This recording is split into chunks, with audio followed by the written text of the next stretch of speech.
What's going on, everybody? This is Clint with the Die Hard MMA podcast. This podcast was filmed exclusively for odds.com. Be sure to click the link below. Check it out. We've got everything that you need over there. We've got you covered for every sport. Thank you so much for the support and good luck on all your action this week.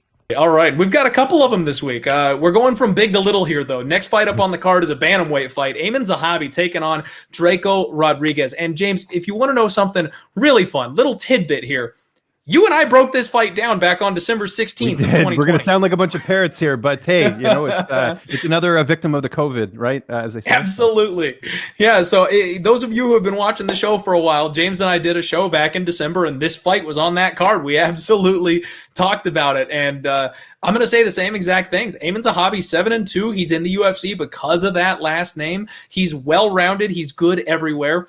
I just don't think he's exceptional anywhere, and I don't know that he's necessarily UFC level. He's also a little older to be, making giant improvements that he'll be able to stand out with and things like that. He's got accurate striking, a nice jab, but he's low volume. That's the thing, is he can get out volumed by people. He does have strong takedown defense. He does have a good body lock. He scrambles well. He's a BJJ brown belt. I just feel like he was rushed to the UFC because of that last name, and I don't know if he belongs here.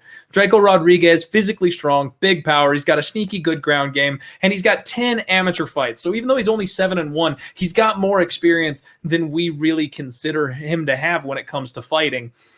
This is a spot where I just don't want to lay the kind of chalk on Drako Rodriguez here. He's so hyped up coming into the UFC, and everyone's opinion of Zahabi is so low. I feel like, once again, maybe it's too wide of a line. I may not be able to make a move on this one, James. What are you feeling here? Kind of like we talked about last time, and this is a case of actually two fighters who have not fought great competition. I mean, you look at Zahabi, there's a couple fights into his career, he's fought like one opponent, Kyle Oliveira, who has a winning record, and he was 3-1 at the time, right? So the last name definitely played a role in him coming in. The other thing is the layoff. Like, he hasn't fought since that UFC Ottawa card back in May of 2019. Is he going to come back and Brian Ortega us and show a completely different fighter? Maybe. I mean, I can't answer that honestly, but typically, if you look at fighters that are a bit older, coming off a big layoff, they tend not to perform too well. I don't have any data in front of me to suggest that, but that's just kind of what you see, unless your name's Dominic Cruz, right? And that Vince Morales fight, I remember watching that and being like, how is he losing to Vince Morales? I like Vince, great guy, but that's a fight I thought Zahabi should have won, and he got dominated in that fight. So I can't trust him at this point, although this does look like a spot where, like you said, Drako has all the hype right now, nice winning streak, a lot more active, a lot of finishes, but how is he going to do in that debut? I mean, that's the big question here. So this is one I will actually kind of stay away from. I'm going to pick Rodriguez just because I have to. He's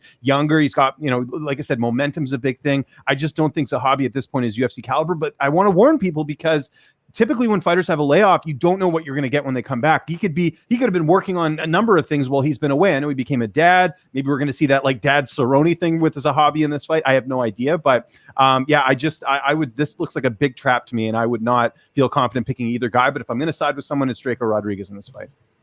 Yeah, I'm with you there. I feel like it's favorite or pass rather than dog or pass, but I don't want to lay that chalk again on a guy that's just not proven at the UFC level. My boy Buffo on the beat here has a look at the over, and that may not be a bad spot because if anything, Aiemann Zahabi is defensively sound, so that might just be the way to go. And remember, everybody, this is a sports betting podcast. We're talking about trying to place bets, find opportunities to cash a couple of tickets. So if we're not super excited about a certain pick or spot, or we say, this is my pick, that's the fighter I'm going with, it's because we're not super excited about it, and we don't feel like there's an opportunity to place cash and actually have a betting spot here. So sorry if that's what you came for. If you just came for a guy to be like, fighter A, fighter B, fighter C, you're on the wrong show.